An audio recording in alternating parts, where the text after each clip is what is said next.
to our next talk about Windows Hello for Business. It's a research work that we did for the German BSI, and let's welcome Baptiste and Till.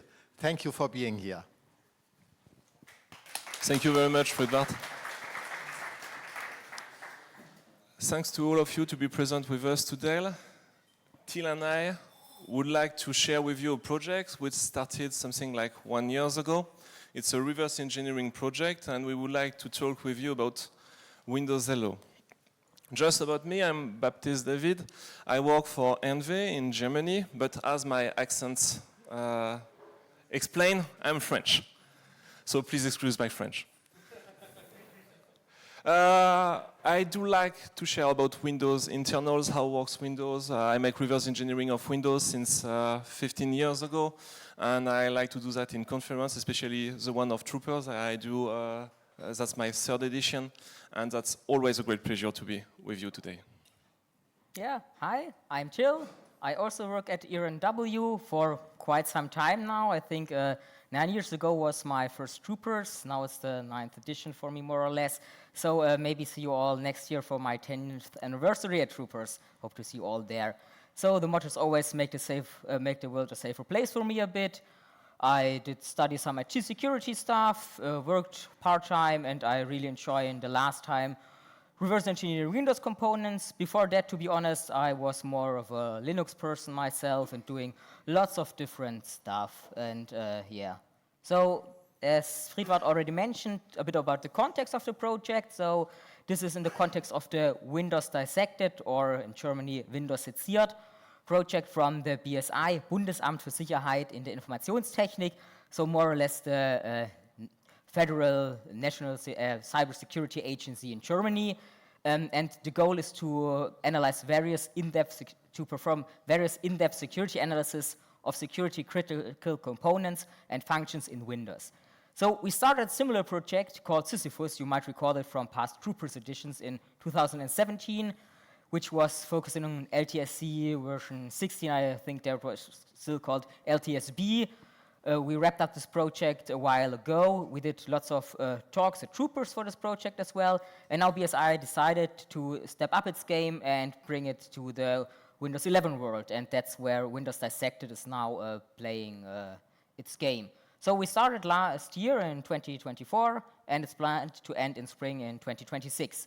So there are several work packages coming up. One really big about Windows Hello for Business, where we're presenting only like really a small portion of the results. Currently, we're in the process of publishing a 150, 170 pages report of reverse engineering and insights into Windows Hello for Business. We will focus also on a bit on extended control flow guard with some state-of-the-art and its limitations discussions. Code integrity, we already did in Sisyphus. We reanalyzed WDuck, but now we will focus more a bit about the caching and known bypasses. And one major work project coming up soon is the group policy objects processing flow, which will also be quite interesting. If you want to know more how BSI works with security researchers, I think today there's another talk in track 1. Just after this, they discuss how they work with ERNW to perform assessments of like physician offices software and how it interacts within and about vulnerabilities in there. So let's dive into Windows Hello for Business. First, an overview. Say hello to Windows Hello. Since Windows 10 in 2015, Microsoft introduced a new feature in the operating system, which is Windows Hello. So what is it? Microsoft aims to remove password from Windows. Why? Because passwords are complex to remember, passwords can be lost, you need to update them from time to time, and Microsoft's philosophy is more and more to push for an operating system without passwords. And to do so, they provide Windows Hello. But it's not only something from the past that they had a project in the past and it's done for now. No. It's something which is about to be included more and more into Windows operating system. For instance, when we check on Windows Preview, so that's future version of Windows that are from time to time disclosed by Microsoft, you have a feature which calls Windows Recall. Last year, Windows Recall made a lot of noise. Let me remember you. Windows Recall, it's a features which records the activity of the users. Technically, it takes screenshots of the user's activity. So that, I don't know, 1 week ago, I watched a video, but I would like to share it with my friends, but I don't remember exactly which video it was. So I can ask Windows Recall, and thanks to the artificial intelligence, there is a capacity to directly search in all the screenshots taken in the past so that the computer is able to tell me, oh, 1 week ago you watched that video at that times approximately, it should be that. So that's very interesting in a way. But from a privacy point of view, that's scary, because it means that somewhere in the system there is a database full of your screenshot activity. And the access to this database on the first version disclosed on Windows Preview was very easy. So Microsoft decided to secure the access to the database by ensuring its access with Windows Hello. So now you put your face or fingerprint or something like that in front of your laptop and you get access to your database. But it's not only that. There is also passkey features.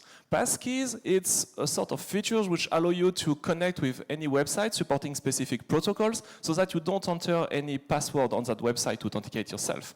But you perform the Windows Hello procedures on your local machine and then the operating system is making the connection for you. So literally it's going everywhere.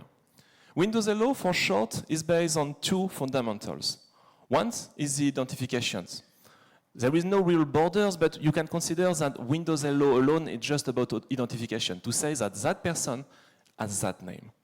And then there is the authentications. The idea of the authentication is on a network to have an identity providers, Active Directory, Entra ID, and so on, to have the ability to say, okay, that user, I know him, and that user can get access resource. Let's illustrate that. So I've got a user who tries to access a resource. And during the authentication procedures, there is an exchange of certificate. I know it's a certificate from a general point of view. Conceptual certificates can be a ticket and anything like that. And then, from that conceptual certificate, you can have sub-authorities to make some other resource access and get the access to the resource. In Windows Hello, a very important point is the notion of gesture. The notion of gestures is everything that helps you to identify yourself in front of the machine with Windows Hello. That's a name that is used in official Microsoft documentations.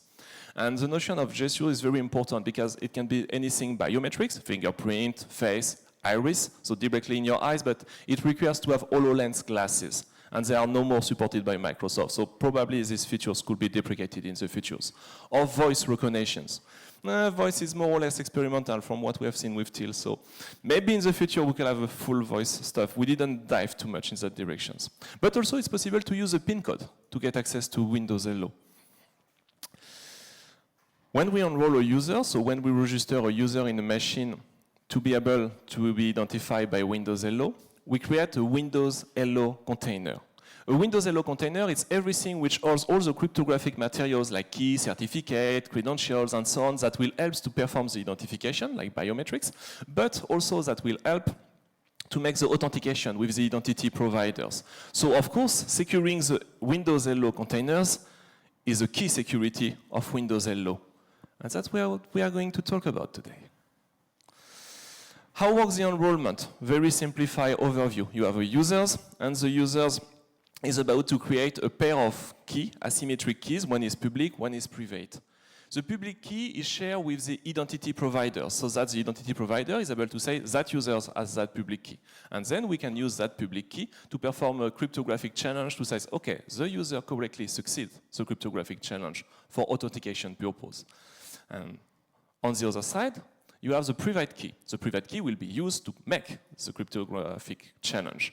The private key is stored literally on the machine with two possibilities. Either we've got a TPM, and in this situation, we store the user keys in the TPM, makes sense.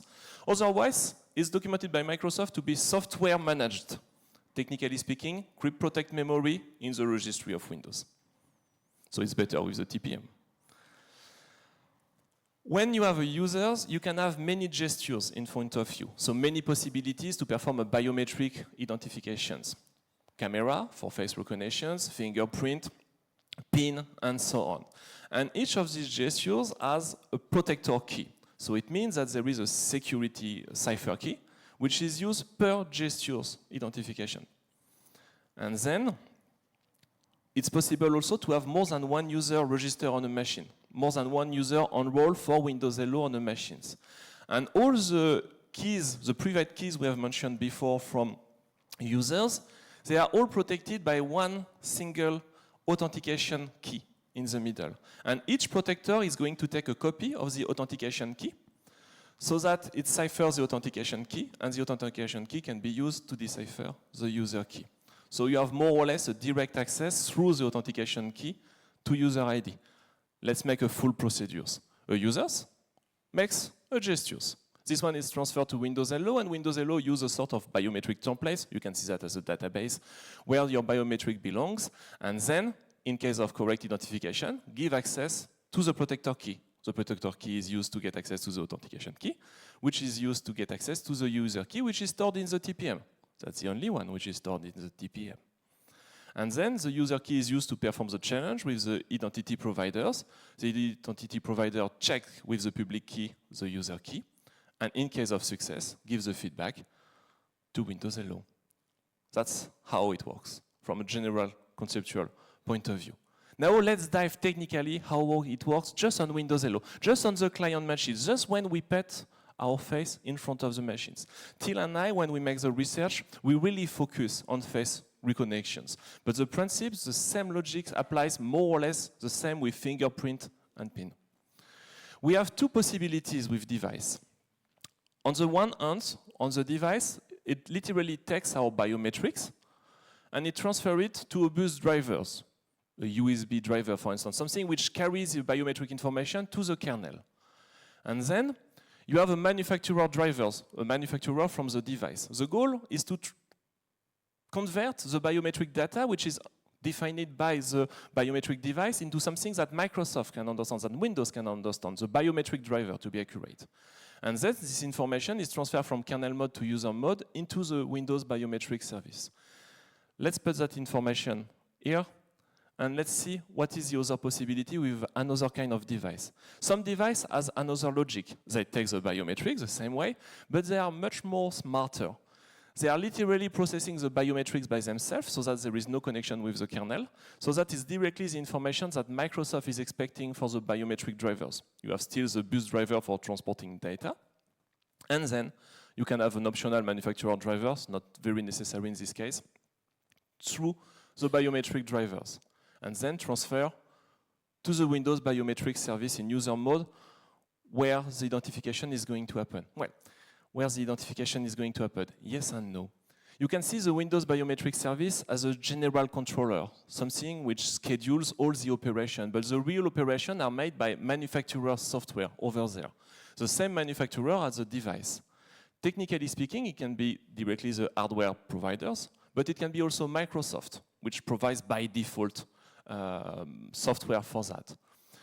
The biometric service also interfaces from a conceptual point of view with the template database. For templates, you can translate by biometrics. We use the original names of Microsoft documentation, but technically inside, that's where the biometric belongs. And of course, the manufacturer software can interfere directly with the template database. So that's what happens when you put yourself in front of a biometric device in Windows. Now, if you have an application who would like to get an identity or an authentication procedures, they can use the WinBio API. And this is usually where you have this kind of window display automatically. That's part of this API, which is looking for your face. It's not implemented by the application, it's provided by Microsoft. And then with the WinBio API, we have an interaction with the WinBio service.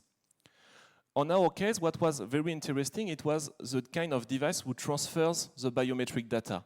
Why? Because on the second case, the biometric data never leaves the hardware device. But on that case, the biometric data are going to be stored on the machine, which raises a question of privacy. But Windows biometric service is also part of our interest, but the most important part is the manufacturer software. How is performed these face recognitions? Let's talk about the configuration of Windows biometric service. This one is in the registry of Windows under local machine system current control set service WinBio service. First keys, that's the databases, where the biometrics belongs. It depends on the type of sensor you've got, of the biometric gesture device you've got. Biometric type number 2, it's face recognitions. And then you have an interesting value like file path. you have the path of the database where it belongs to the disk. Then you've got the service providers. We use ThinkPad Lenovo machines, Windows out of the box, just updated, vanilla version. And we have 5 of them: Bootstrap, facial features, fingerprint, iris, voice. Iris, fingerprint, we didn't use them, but we use facial features. But what is interesting to see is that facial features is totally empty, or almost empty. In fact, what happens is that facial features is just a name, but technically speaking, the facial recognition is made by Bootstrap. Why? It's not documented, so maybe one day Microsoft would change the name. It's not well known. Then we have a virtual sensor, so the configuration of the sensor which is going to take the biometrics. We have the device description, manufacturer, Microsoft Corporation, Windows Hello 5 virtual sensor. Oh, makes sense. We can have a serial number, but here it was not. And then we've got configurations with an S at the end, because it's possible to have more than one configuration. We have never faced a situation with more than one configuration in all our reverse engineering work, but maybe a day it would be possible to configure a sensor depending on the power supply or some hardware specificities. And inside you have very interesting values. Engine adapter binary, sensor adapter binary, storage adapter binary. You remember when I say manufacturer software? This is exactly the place where the DLL, the manufacturer software, are going to be used and registered to be used by the Windows biometric service. Database ID, just to confirm it, it's possible to have more than one database ID per sensor, but in practice, only one has been observed. Before diving directly into WinBio service, it's important to understand a concept. Microsoft always says that it's not possible normally for applications to directly manipulate biometrics. So that's why they created an isolated service which runs under anti-authority systems in session 0. So that only a service with high privilege and hard to touch from a debugger point of view or security point of view, this service is literally running in its own 0 session, like other services. And it provides 2 RPC interfaces. We provide the UID of the RPC interface and the name of the function exported by this interface for people interested to dive into it. The interface is protected via an SDDL, which allows anyone to get access to this interface. So it means any application can talk directly with Windows Hello. Makes sense, because you didn't identify yourself when you want to identify yourself. But that's the way that biometrics are isolated. Now, let's talk about the Windows Biometric Service itself. Windows Biometric Service relies on 4 main components, 4 main adapters. The sensor, the engine, the storage, and the secret one, the framework. Only 3 are documented, not the framework one. The sensor is here to manage directly the hardware device, like the fingerprints, the camera, the microphone for voice recognition or iris recognitions. The engine is here to perform the comparisons between the already enrolled biometrics and the one which are provided directly by the user in front of the machines. And the storage is just a parser, storage components, software components to manage the DLL. Technically speaking, it's possible to write your own DLL, your own database format. The last one, the framework, is used in the context of VBS, virtual-based security, when the hypervisor makes the security to isolate in memory the service. In this situation, the framework has the same purpose, more or less, as the engine. It's the framework which is about to make the comparison in an isolated environment. Engine, sensor, and storage communicate with a pipeline. It's not a pipeline like a shell. It's more a big structures full of pointer of function which are exchanging between all the components. And that's the Windows Biometric Service to make the call to all these functions exported by each component. And then, when you have a set of sensor, engine, and storage, you've got what Microsoft calls a biometric unit. Altogether, it's a biometric unit. Device providers can write 1, 2, or 3 adapters, or none of them, because Microsoft provides by default adapters. Let's see the adapters we've got on out-of-the-box Windows. For adapter, we've got face recognitions, Goodix MOX sensor, and WinBio storage adapters. But face recognitions is self-explained, it's okay. Goodix is for fingerprint. And WinBio storage adapter on the top right with the logo Microsoft is a by default sensor. So if hardware providers follow all the rules of Microsoft, that software does the job automatically in a very generic way. Then the adapters can have resources to deal with that, especially the face recognitions. In these resources, you've got all the signal procedures where you have the face recognitions, because when you look at the camera, you can turn your head. So automatically, the pictures can be turned to be totally right. Luminescence is correctly done, brightness is correctly done, everything like that is correctly done automatically. So this is where all the signals of the pictures, information taken by the camera are processed. Then we have face recognition engine adapter, same for Goodix. For face adapter, we have 3 resource DLL. In fact, face recognition is performed with artificial intelligence, so that I cannot tell you that the eyes, which are the most important, the nose or the mouth. In fact, we don't know, it's just models which have been pre-trained. We put the information from the user in front of the camera. They mix that with artificial intelligence, and they give us a threshold score, match, not match, with that identity for the user. And then in the end, you've got the storage adapter. You've got one for fingerprint, but you don't have one for face recognition. So it means that face recognitions use a by default storage adapter provided by Microsoft. We are going to talk about. In red, it's all modules with VSM, Virtual Secure Mode. So it's all the components which are used in the context of the hypervisor with the memory isolations. Last but not least, the voice adapter, that's the only one we found. It's not functional by itself, but maybe we didn't dive enough in this direction. It was face recognitions, our main topic, but maybe in the future also face recognitions could improve by a lot. If you are interested by, you can check all that DLL order which are stored. Some of them are listed twice. It's not a mistake. It's because a DLL can be either a sensor, either an engine. So they can provide both stuff since they provide different pipelines. Okay, we have talked about the secure mode in red, VSM. Let's dive into it. This secure mode is called Enhanced Sign-In Security, ESS for short.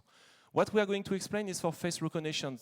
Not exactly the same for fingerprinting, but we mainly focus on face recognition. So you've got Logon UI, Create UI, which makes a WinBio API request. This request is transferred to the WinBio metric service from user mode to kernel mode. We talk with the drivers. And the drivers can talk directly with the device.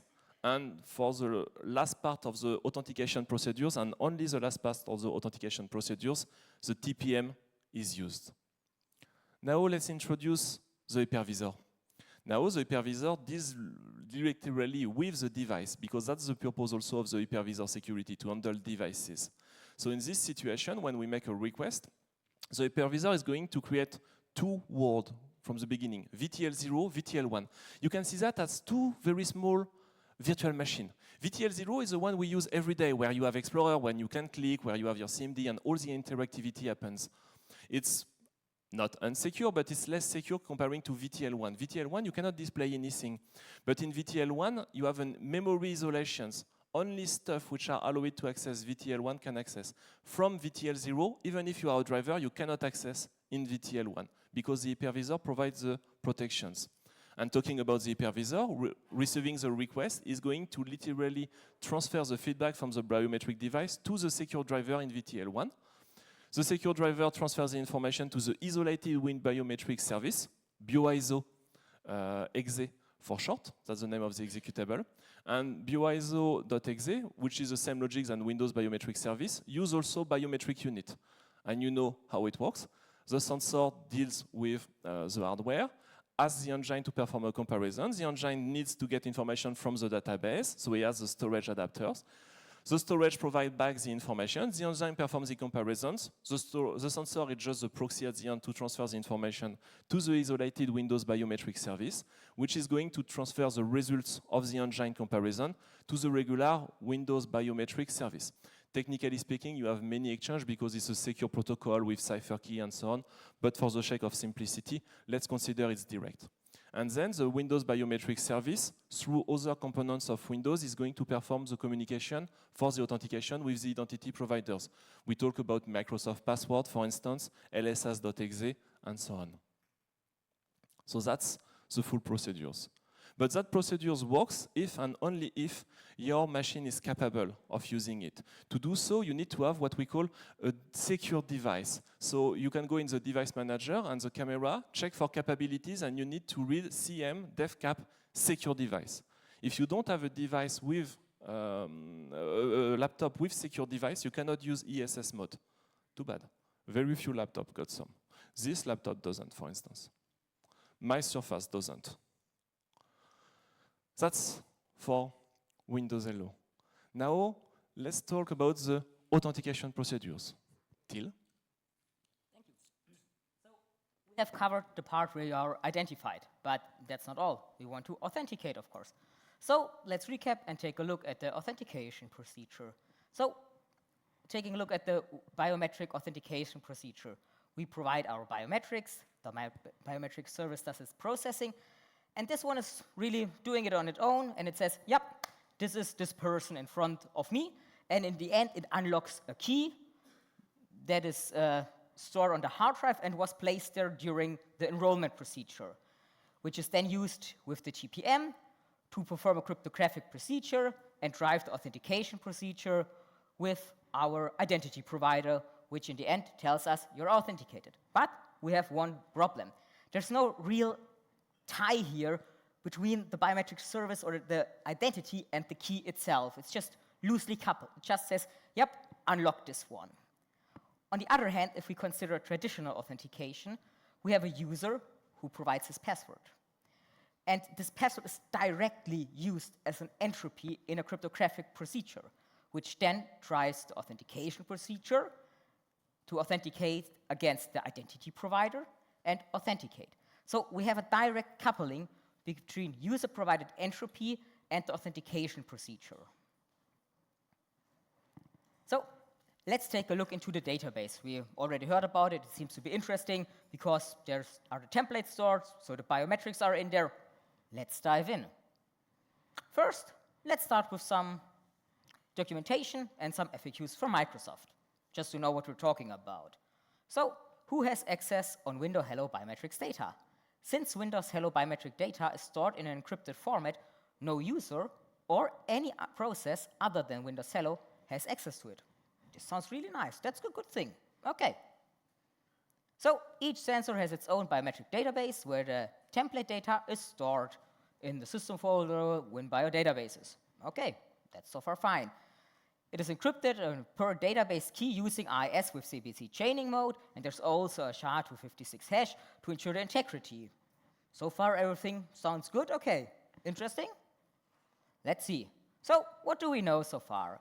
So the biometric data is the holy grail of mobile device security. So many vendors go to lengths to protect this data on our mobile devices. So we need really strong protection. And we need something that identifies the user. We talked about this because in the end, we want to authenticate as a user in a domain. And in Windows, this is typically a security identifier, a SID. And user authentication is really the holy grail of domain security. If everyone can authenticate as everyone, you're screwed. So that's not a good thing. And the biometric unit uses the template saved in the database. But we need to decrypt the templates to compare them. So we cannot use the templates themselves to decrypt the database. So there's one big question. Where is all this key material we're talking about coming from? We do not provide a password of any kind, so there's no entropy, which we discussed, for example, with the password-based approach. Where is it? So let's take a look into the database. It consists of several headers, to be exact, 2 headers, and records. The records is this where the templates in the end are stored, encrypted. So let's take a look at the encrypted header. This one ensures the security of the whole database. The integrity is done via a SHA-256 hash of the remainder of the database. And it contains an IIS key for the encrypted templates, so the biometric data, which is stored in the records. Then we have another unencrypted header, which integrity is ensured by the SHA-256 hash, and which just contains more management data, like the version information, number of used records, so no need to ensure its confidentiality at this there. So that's also totally fine. And then we have one record per enrolled user. This one contains the SID we need to identify and the encrypted template, so our face data. So let's take a look at such a record. It consists of two parts, a header and a body with the content, especially the encrypted templates that are then, of course, referenced. Another important entity is the identity. This is a documented structure, a WinBIOS identity. And in our case, a SID is contained in there, for example, one you can see at the top. So with this, we tie our biometric data, which is encrypted, to an identity, so we can first perform an identification to the SID and then authenticate this user. So there's an encrypted header that ensures the security. That's a good thing. But how is this achieved? We need one functionality that does not require an additional key. And here it gets tricky. If you already know a bit about Windows programming, you might be thinking of the grid protect data functions, and yes, you're right. That is what is used. So the grid protect data functions are a convenience function, I would say. For users, they derive key material from the password, so with many, many steps in between, so they got some entropy. But for anti-system authority, not so much. Everyone running its anti-authority system can encrypt data and decrypt this data. Independent of which service it is, they can do it. So this means local administrators can get access. Every service running a system could get access to there. But it was said, no, only Windows Hello can get access. Sadly, not true. No other user, every local administrator can get access. Sadly, also not true, what documented here. So, database insecurity. Local administrators really break the security of the database. They can decrypt and read the encrypted templates of any enrolled user, check the face data, change the database, and circumvent the integrity controls of the database. So, what does this really mean in practice for us? For example, they could exchange SIDs of enrolled users. They can decrypt templates. They can bring their own biometrics into the system and authenticate as every enrolled user. So let's take a quick look, for example, how we could decrypt the encrypted header. So we have here decrypted a header. We see there's a header key data blob with a D-word magic, 4G, 42, 44, 4B, and this is actually the header of a bcrypt key. So we really have access to the key. We can see the hash, the key itself, and then we start with the unencrypted logbox file header. But I mean, this is a bit uninteresting. We can read some data. Let's make something more. Maybe we can exchange some SIDs. So we have prepared a small demonstration for you. And we need a little help. Yes, we need a little bit of help. So on this machine, we have two users enrolled. I enrolled myself as a domain user, and I will now show you how I will unlock this machine with my face. And then Baptiste will unlock the machine. He's our local administrator. And then we perform some face surgery, and then he will log into the domain user. I hope it's not too painful to make this chirurgy. Yeah, it's not too painful, believe me, trust me. So I am authenticated as myself. I lock the screen up. I go into the screen up. Welcome back. And it's indeed me. So for the surgery procedure. So let's lock. I put myself in front and in my user. Who am I? We are not very original local administrator anti-authority system.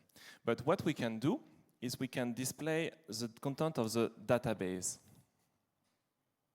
So like that. The camera maybe is not that good, but we can see that the end of the seed of that user is 1001. That's my current user. And what I propose is that we make the chirurgy in a very advanced way. We swap between Till and me. So let's swap. Okay. Let's redisplay the database, just ensuring it's done. So now the seed finished by 1118. That's the seed of Till. So when I lock the laptop one more time, I put my face, and welcome Till Man Oswald.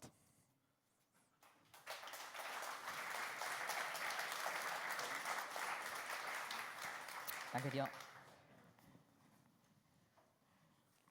So you see the the plastic surgery was not that painful, Baptiste. Thank you, Till. Yes, sure. So we see we have here no entropy, no isolation, but a really big problem. Because this architecture allows us to get access to biometric data, which we discussed is the holy grail of mobile device security. And we can change and extract this. And we also have seen that we can break the holy grail of domain security, secure authentication. In the worst case, this can lead to domain admin overtake. So, for a small conclusion. So, Windows Hello for Business is here to stay. I'm pretty sure it will be used more and more. We see it with recall. Also, there seems to be a push for more and more online password from Microsoft. Let's see where it's going, but I'm pretty sure that Windows Hello for Business or Windows Hello will stay there one way or another. And local administrator domain users is still a big threat in domains. Worst case, which we discussed, local administrator to domain administrator we have here. But now I really badmouthed Microsoft here a lot of the times and made some fun about them, how they handle stuff. I really want to make a consideration here. Microsoft has a really hard job to do because they need to secure heterogeneous clients, and this is a real big challenge for Microsoft, I think. Mobile device vendors are, well, they have, I don't know how many devices to secure. Some, and well, sometimes they only focus on the flagships, but they control like the hardware and the software. This is not the case with Microsoft. They only control the software. And with ESS mode, we need hardware support. And for example, our newly bought ThinkPads with an AMD processor do not have a secure camera for some reason. And then also, you need to be able to run your device with VBS mode. And still, for some reason, some people use virtualization platforms that do not support nested virtualization, so they cannot use it for their clients and have problems there. So this is also a huge concern. And if we recall like how many people made an outcry when Microsoft wanted to make a TPM mandatory, but if we do not make hardware mandatory, we cannot solve these issues because they cannot be solved by themselves. But we won't leave you hanging there. We have at least some recommendations for you. So if possible, and you want to use Windows Hello for Business, please use ESS mode if possible. It's really the only way to make it like really robust and secure. In any case. And in any case, only one user per laptop, per device. You don't share it. It's like your teeth brush. It's one user's, only one. Yeah. And if the first one is not possible, you cannot use VPS. You can consider PIN authentication if you still want to use all the features of it with certificate-based authentication. Because in that case, the user brings in their own entropy with the PIN. And if you're interested in monitoring for these kinds of attacks, monitor for the database file and ensure that only the biometric service has access to the database. So thank you. If you have any questions, feel free to ask.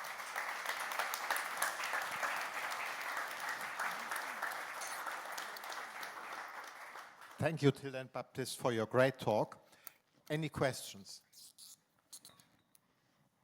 Hi, great talk. I guess I'm super interested in kind of like how you could use this to pivot over to kind of Entra. From doing a quick search, it seems like you can log into Azure VMs with like Windows Hello. Is there like ways that you can potentially, like, do you know about the kind of status of how they're going to integrate this with like Entra? And is there like, you know, something where you could potentially kind of trick an admin into kind of showing their face to a VM and then kind of pivot over if you've got local admin to that VM? So we never really looked in depth into the Entra authentication part. To be honest, we only stopped once we performed a signature on any protocol in the end. So if it's Kerberos or I think it's all for the Entra. Yeah, I think it was last year Synactive make a talk here to explain the protocol of CLUD AP used in this context of Windows Hello, and we literally stop when they started. So it continues that way, the talk.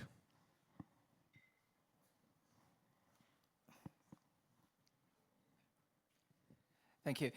So if the ESS mode is used, do they change the database encryption to some VBS protected key, or they are still using DP API in system context? No, they are using the IOM crypto library. So they're doing all the cryptographic operations in the isolated user mode in VTL1. That's what they can do and manage their keys over there. So you do not need to use DPA API or anything like that because you can just do it in VTL1. That's the solution for Microsoft. Great, thanks. And may I have one more question? Have you also looked at the PIN code security? No, not really. PIN code security, there was an interesting talk last year at DEF CON where you looked at it. So with PIN code, it's a bit different because you can provide your own PIN. And essentially what I recall from the talk is that they can use TPM sealing to seal the data, the key, which is then managed by the passport infrastructure, to directly seal it to the password you provide, or not password, but PIN you provide, and therefore it is protected. Of course, we always talk about TPM usage here, so if you're not using TPM, forget about everything we said and don't use it, I would say. So there it is protected, and you also have, in this case, the anti-hammering properties of the TPM. That's how I understood that, but there was always one thing that bothered me. You know, when you are entering the PIN code, you never need to hit enter. So you just type it, and it accepts that. So it must know the length of the PIN code, at least, outside of the TPM chip. Yes, it does. It saves a file which stores the length of the PIN code. Okay, thanks. It's a convenience feature. Hey, thank you for your talk.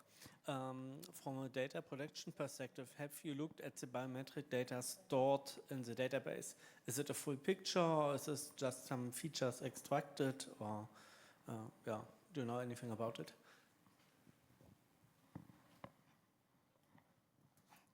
I can answer you and complete also a little bit for VBS, for ESS, sorry. In this situation, the database has the same problem also that without ESS. It means no extra entropy is provided too. So in any case, you have one authentication key which is stored somewhere and which is able to decipher all user ID key. For the content of the biometrics, what we call the template in Microsoft documentations, well, it depends. It depends of the manufacturer because you can have a storage adapter which are provided by the device manufacturer. But officially, it's not exactly documented. It's on some either files which are on a GitHub hosted by Microsoft, but that's the same format that is used as your pictures on your passport when you have a biometric passport. Normally, that's the same format. More questions? Yes.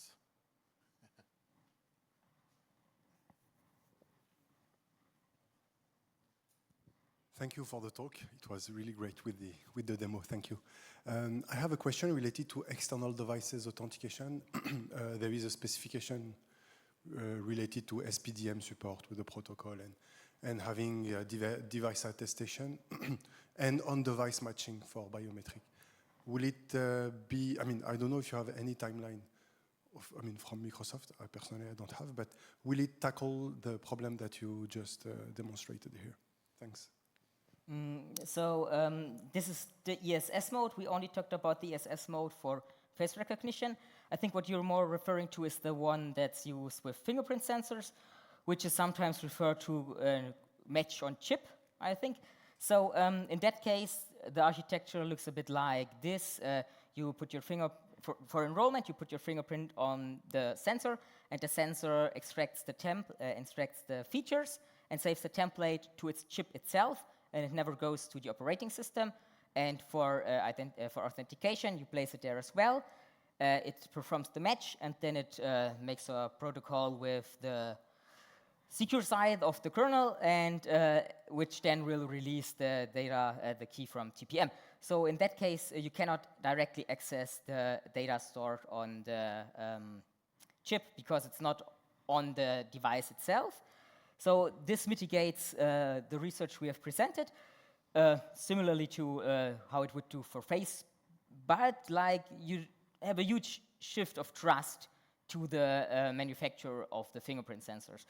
A while back, there was also a good presentation about this where Microsoft asked some researchers to have a look into it, and they found quite some issues there because in some cases you could, for example, then boot up Linux and talk to the template database and say, well, please give it to me, and even though it should not give it, but it's Linux and not Windows, and Windows will not have it, but let's give it to Linux. So you really need now have just another layer who you need to trust. But essentially, yes, it solves the issue that NT system can reach the database.